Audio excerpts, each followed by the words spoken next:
जय हिंद दोस्तों, स्वागत है आपका हमारे YouTube channel SSC GK tricks पर।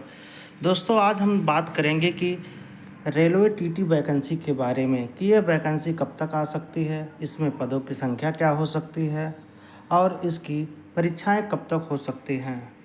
तो सबसे पहले दोस्तों हम ये बताना चाहेंगे आप लोगों की कि रेलवे ने जो कैलेंडर जारी किया था उसमें जो है एनटीपीसी की वैकेंसी को दोस्तों हम बताना चाहेंगे आप लोगों को कि टीटी की कोई ओपन कैटेगरी में डायरेक्ट रिक्रूटमेंट नहीं होता है। टीटी जो है एनटीपीसी के थ्रू जो टिकट कलेक्टर का पद होता है उसी से प्रमोशन है होके या उन्हीं में से कुछ लोगों को टीटी बना दिया जाता है। इसकी कोई डायरेक्ट वैकेंसी नहीं आती है, ओपन कैटेगरी से इसकी कोई वैकेंसी नहीं होती है। टीटी जो है सीधा एनटीपीसी के थ्रू ही बनते हैं। फॉर्म आवेदन कब से हो सकते हैं दोस्तों? अगर हम बात करें कैलेंडर के हिसाब से तो जैसा कि कैलेंडर में दिया गया था कि एनटीपीसी की वैकेंसी जुलाई माह में आ सकती है। तो दोस्तों जुलाई माह तो अभी बीता नहीं है, ये जुलाई के एंड तक भी आ सकती है, कल भी आ सकती है या 25 तक भी आ सकती है। यदि ऐसा नहीं हुआ तो रेलवे से अभी भी इतना हम लोगों का भरोसा नहीं उठा हुआ है। अगर जुलाई में नहीं तो अगस्त में लेकिन वैकेंसी आएगी ज़रूर। अगर जुलाई में नहीं तो अगस्त में ही वैकेंसी आएगी ज़रूर। फॉर्म आवेदन जैसे ही नोटिफिकेशन आता है उसी के कुछ दिनों के बाद फॉर्म आवेदन होना शुरू हो जाएंगे। दोस्तों 25 जुलाई जैसा कि हम लिखे हैं, हो सकता हो 25 जुलाई से ही हो सकता है 25 जुलाई को ही एनटीपीसी की वैकेंसी आ जाए। पदों की संख्या, अगर हम इनके एनटीपीसी में पदों की संख्या की बात करें दोस्तों तो इसमें पदों की संख्या लगभग इस बार जो है 15,000 के प्लस रहने वाली है। दोस्तों पदों की संख्या की बात करें अगर तो पदों की संख्या 15,000 प्लस रहने वाली है और इससे अधिक भी हो सकती है। कुछ अच्छे खासे ही पद रहेंगे, मतलब रहेंगे ही, क्योंकि देखें हमने एलपी की वैकेंसी में देखा पहले तो बहुत कम ही पोस्ट थे, फिर देखिए बाद में पोस्ट बढ़ा दिए गए। तो हमें तो लगता है कि एनटीपीसी में पदों की संख्या बढ़ के ही आएगी, बाद में बढ़ने की आवश्यकता नहीं रहेगी। इसमें तैयारी कहाँ से करें दोस्तों? तैयारी के लिए आप जो है हमारे चैनल स्टडी जीके ट्रिक से आप साइंस और जीके अच्छे से तैयार कर सकते हैं। यहाँ पर अच्छे अच्छे क्लास चलते हैं जहाँ पर चीज़ों को बहुत ही अच्छे ढंग से समझाया जाता है। अब हम बात करेंगे दोस्तों अब हम बात करेंगे कि जो है एनटीपीसी में कौन कौन से योग्यता वाले कैंडिडेट फॉर्म डाल सकते हैं। तो सबसे पहले हम देखेंगे कि इसमें तो कोई भी टेक्निकल डिग्री नहीं मांगता है। इसका नाम है नॉन टेक्निकल पॉपुलर कैटेगरी। तो इसमें सबसे दो ही योग्यता वाले डाल सकते, चाहे व्यक्ति कोई इंटर पास हो या फिर वो ग्रेजुएट है, तो दोनों लोग भी इस फॉर्म को अप्लाई कर सकते हैं। लेकिन इनमें इनके पद अलग अलग रहेंगे। जैसे इंटर पास या 12वीं योग्यता रखने वाले कैंडिडेट के लिए 5 प्रकार के पोस्ट दिए गए हैं और उनकी एज जो होगी 18 से 30 वर्ष होनी चाहिए। सबसे पहले हम देखेंगे पांचों पोस्ट का नाम हम जानेंगे कि इंटर लेवल वाले बच्चे कौन कौन से पोस्ट डाल सकते हैं और उन पोस्टों का नाम क्या है। पहला पोस्ट है दोस्तों जूनियर क्लर्क कम टाइपिस्ट, जो कि टाइपिंग वाली पद है। दूसरा है अकाउंट क्लर्क कम टाइपिस्ट, तीसरा है जूनियर टाइम कीपर और चौथा है ट्रेन क्लर्क और पांचवा है कमर्शियल कम टिकट क्लर्क। तो दोस्तों अब हम ये जानेंगे जैसे किसी कैंडिडेट को टाइपिंग वाली पोस्ट पसंद नहीं होती तो उन लोगों के लिए भी ऑप्शन है।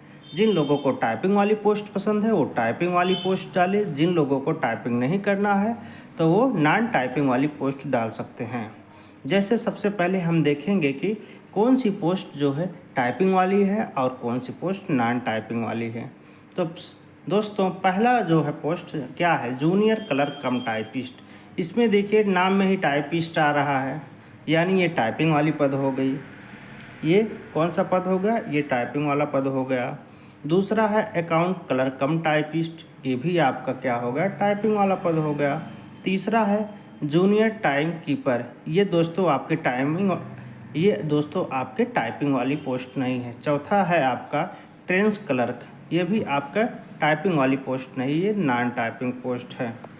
अगला है आपका दोस्तों कमर्शियल कम टिकट क्लर्क, ये भी दोस्तों आपका क्या है, नॉन टाइपिंग पोस्ट है। तो हमने देखा कि इसमें से 2 ही पोस्ट ऐसी हैं, जूनियर क्लर्क कम टाइपिस्ट और अकाउंट क्लर्क कम टाइपिस्ट, जिस पर रेलवे टाइपिंग मांग रहा है। बाकी 3 post junior time keeper, trains clerk, commercial कम टिकट क्लर्क, ये तीनों पोस्ट पर नॉन टाइपिंग यानी जो बच्चा टाइपिंग नहीं जानता वो भी फॉर्म आवेदन कर सकता है।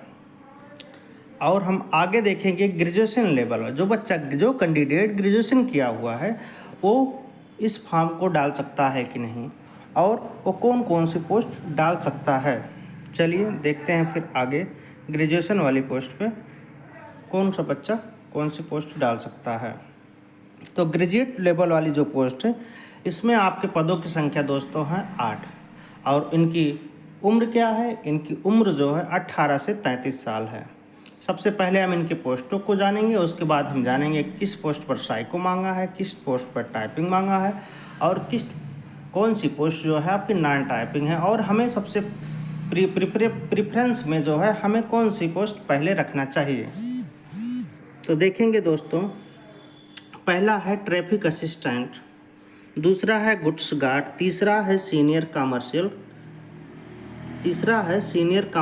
कमर्शियल क्लर्क, और चौथा है सीनियर क्लर्क कम टाइपिस्ट। पाँचवा है आपका जूनियर अकाउंट असिस्टेंट कम टाइपिस्ट, छठवां है सीनियर टाइम कीपर, सातवां है कमर्शियल अप्रेंटिस, और आठवां है स्टेशन मास्टर। तो हम जानेंगे दोस्तों इसमें कौन से पद पे टाइपिंग है, या साइको है, या नहीं टाइपिंग है, कोई टाइपिंग नहीं है, कुछ नहीं मांगा है। तो पहला पोस्ट है ट्रैफिक असिस्टेंट। ट्रैफिक असिस्टेंट ऐसा पोस्ट है जिसमें ना तो साइको मांगता है और ना ही टाइपिंग मांगता है। दूसरा है आपका गुड्स गार्ड, इस पर भी ना तो आपका क्या मांगता है, ना तो टाइपिंग है और ना ही साइको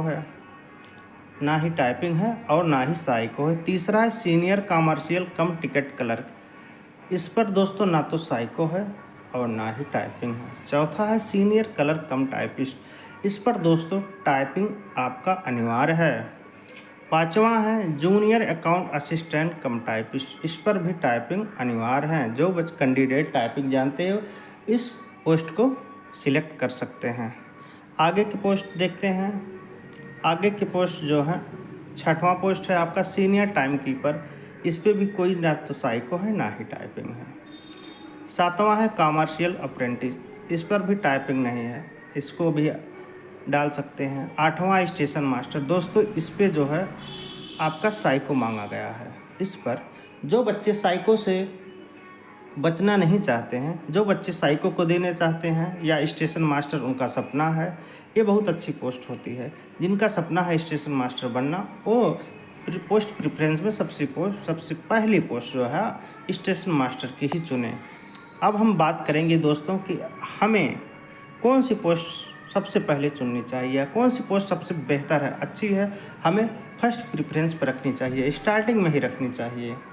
तो दोस्तों हमको जो है सबसे पहले पोस्ट गुड्स गार्ड की रखनी चाहिए, उसके बाद हमको सीनियर कमर्शियल कम टिकट क्लर्क की रखनी चाहिए, फिर उसके बाद पोस्ट छठवीं है सीनियर टाइम कीपर, इसको रखना चाहिए। उसके बाद पोस्ट सातवीं है कमर्शियल अप्रेंटिस, इसको रखना चाहिए। फिर स्टेशन मास्टर को रखना चाहिए। उसके बाद ही हम जो टाइपिंग वाले पोस्ट बच रहे हैं, सीनियर क्लर्क कम टाइपिस्ट को, उसके बाद पांचवा है जूनियर अकाउंट क्लर्क असिस्टेंट कम टाइपिस्ट, इसको रखना चाहिए। दोस्तों यह वीडियो अगर आपको पसंद आया हो तो आप इस पर कमेंट करिए, लाइक करिए और दोस्तों के साथ शेयर करना ना भूलें। ऐसे ही वीडियो हम आपके लिए लाते रहेंगे। जय हिंद दोस्तों।